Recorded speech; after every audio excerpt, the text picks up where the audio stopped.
राधे राधे। आप सभी को राधा अष्टमी की हार्दिक शुभकामनाएं। प्लीज़ चैनल को सब्सक्राइब लाइक जरूर कर दें।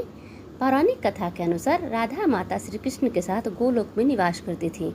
एक बार भगवान श्री कृष्ण को गोलोक में राधा नजर नहीं आ रही और कुछ समय बाद वो अपनी सखी व्रजा के साथ घूमने चले गए।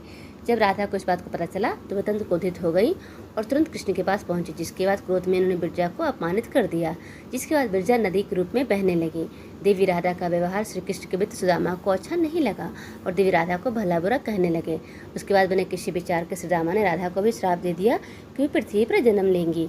सुदामा से श्राप मिलने के बाद राधा ने उन्हें भी श्राप दे दिया कि राक्षस कुल में जन्म लेंगे। इसी श्राप के परिणाम स्वरूप सुदामा का जन्म शंखचूड़ दानव के रूप में हुआ, जो आगे चलकर भगवान विष्णु का महान भक्त बना। दूसरी ओर राधा ने पृथ्वी पर विश्वानु जी की घर पुत्री के रूप में अवतार लिया।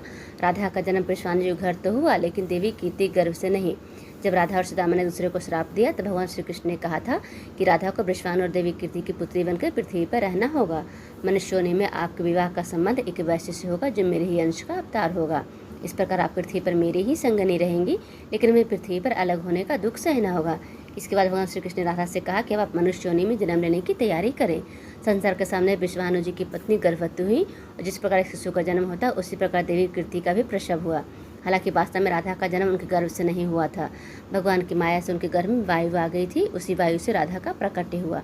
प्रसव के समय देवी कीर्ति को पीड़ा हो रही थी। उसी समय राधा के रूप में एक सुंदर कन्या का जन्म हुआ।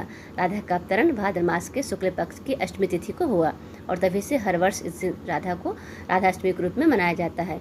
हिंदू धर्म में राधा अष्टमी का विशेष महत्व है। इस दिन किशोर जी के नाम का व्रत पूजन करने के साथ राधा अष्टमी का व्रत कथा पढ़ने सुनने से जीवन की सारी परेशानियां दूर होती हैं। शास्त्रों के अनुसार देवी राधा का नाम जाप करने से उनकी विशेष कृपा प्राप्त होती है। इसके बाद व्यक्ति को आर्थिक तंगी से गुजरना नहीं पड़ता।